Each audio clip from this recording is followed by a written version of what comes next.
جناب مولانا اسد محمود صاحب. جی میں ٹرن بائی ٹرن سب کی طرف.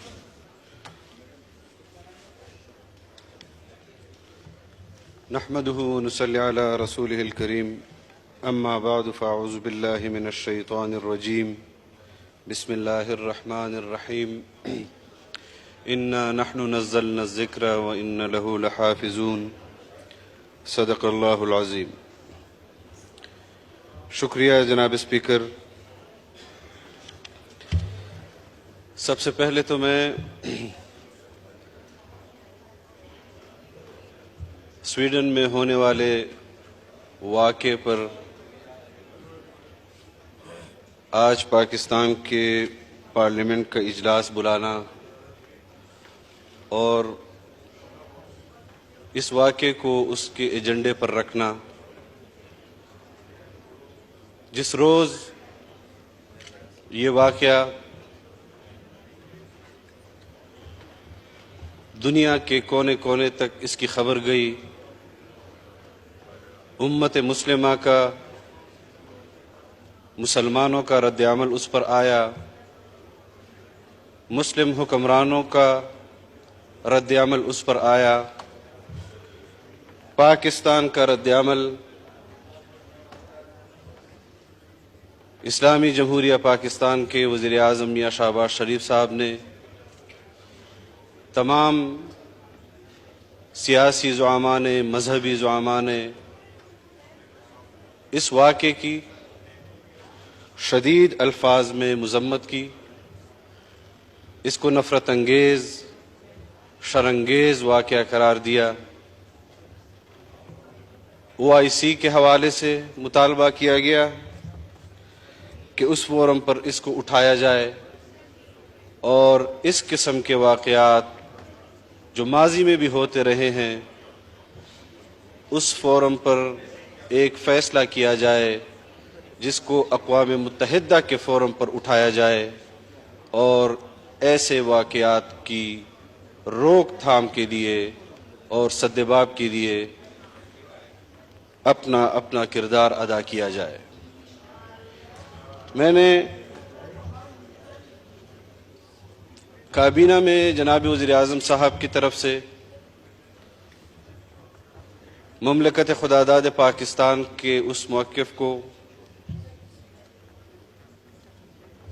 سنا، اس پر پوری کابینہ کی تائید ان کو حاصل تھی اور اس واقعے کو آج اس اجلاس کی صورت میں پوری قوم کا موقف، قوم کے نمائندوں کا موقف یہاں پر آپ کے سامنے رکھا جا رہا ہے. ایک طرف یہ واقعہ رونما ہوتا ہے، دوسری طرف سویڈن کی حکومت اس کو انفرادی فعل قرار دیتی ہے. جناب اسپیکر، اس کو مسترد کرتی ہے. لیکن اگر آپ اس واقعے کے جزیات میں جائیں گے تو عید کے روز ہونے والا یہ واقعہ، جس واقعے کی اجازت وہاں کی مقامی عدالت نے اس فرد کو دی اور سویڈن کی پولیس کی نگرانی میں یا سیکیورٹی کہہ دیں، قرآن کریم کو اس ملعون شخص نے نظر آتش کیا. سویڈن کی طرف سے سرکاری مذمت جو آئی اس میں انہوں نے صرف اتنا کہا کہ ہم اس واقعے کو مسترد کرتے ہیں، مذمت کرتے ہیں اور اس حق کو بھی جائز سمجھتے ہیں جو اس نے کیا ہے. کیا یہ حقائق سامنے آ جانے کے بعد بھی ہم کوئی ایسا لاہ عمل اختیار کر سکیں گے جہاں پر ہم ایک طرف مغرب کی ان پالیسیوں کا مسلسل نشانہ بن رہے ہیں، ہم مسلسل ہمارا ملک اس کی زد میں ہے کہ جہاں پر ہم اسلامی جمہوریہ پاکستان کے اس اسلامی تصور کو اجاگر کرنا ہمارے فرائض منصبی میں ہے، ہماری ریاست کے فرائض منصبی میں ہے، ہماری حکومتوں کے فرائض منصبی میں ہے۔ آج ہم پاکستان کے 75 سال تو منا رہے ہیں، لیکن کیا ہم نے اسلام کے حق میں آئین کے دیے ہوئے ان ہدایات اور احکامات کی روشنی میں اسلام کے حق میں وہ پروپیگنڈا کیا ہے جو اس ریاست کا اور اس ریاست کے آئین کا اسلام پر حق ہے، یا ہم نے اسلام کے خلاف پروپیگنڈا کیا ہے؟ جناب اسپیکر، میں حکومت کا حصہ ہوں،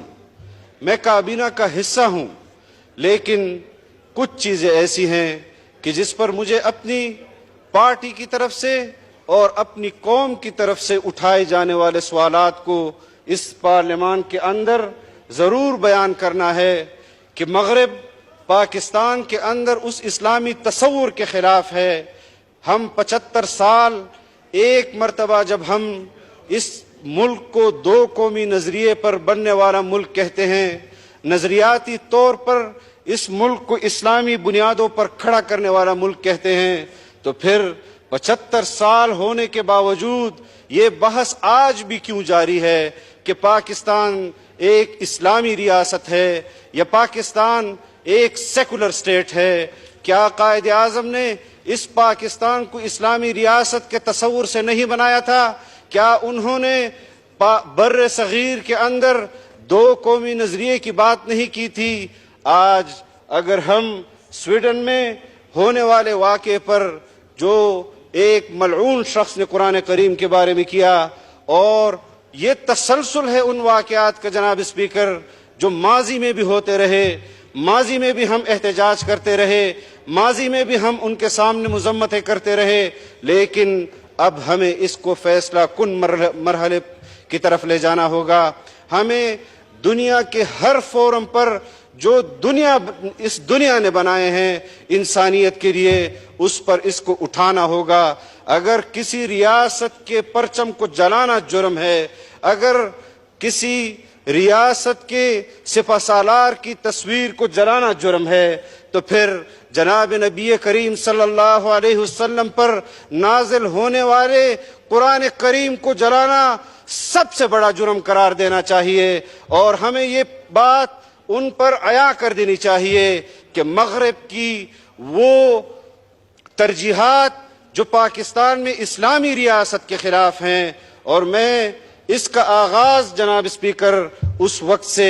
جب جنرل سکندر مرزا مغرب کی پالیسیوں کی دوام کے لیے اور ان کی ترجیحات کے لیے کہ پاکستان ایک اسلامی اسٹیٹ نہ رہے، اس وقت سے اس ملک کے اندر اسلام کے خلاف پروپیگنڈا ہوا، مسلمان کے خلاف پروپیگنڈا ہوا، لیکن اس ملک میں بسنے والے 22 کروڑ عوام جنہوں نے مذہبی لوگوں کو، جنہوں نے جمہوریت کے ذریعے اپنے ان پیشواؤں کو اس پارلیمنٹ میں بھیجا، اس دستور ساز اسمبلی میں بھیجا، جنہوں نے 25 سال مسلسل جدوجہد کے بعد بالآخر اس پاکستان کو ایک اسلامی آئین دیا، اور آج ہم تمام جماعتیں اس بات پر فخر کرتے ہیں کہ ہم نے اس کو، قائد اعظم نے اس ملک کو اسلامی ملک کے طور پر حاصل کیا، اور ہم اس بات پر فخر کرتے ہیں کہ ہم نے اس ملک کو ایک اسلامی آئین دینے کے بعد اس سفر میں اس پر اضافہ کیا کہ جو قائد اعظم پاکستان کو دیکھنا چاہتے تھے اس کا آئین ہم نے اسی طرح قوم کو دیا۔ جناب اسپیکر، قرآن کریم کی بے حرمتی اور قرآن کریم کے ساتھ ہونے والے اس نفرت انگیز، شرانگیز فعل کی ہم امت مسلمہ کی اس آواز کے ساتھ آواز ملانا چاہتے ہیں، اور ہم چاہتے ہیں کہ OIC کے فورم پر ایک طاقتور بیانیہ بنایا جائے، اس کو اقوام متحدہ کے پلیٹ فارم پر لے جایا جائے، اور اس مسئلے پر ایک مستقل قانون سازی ہونی چاہیے۔ آج ہمیں مغرب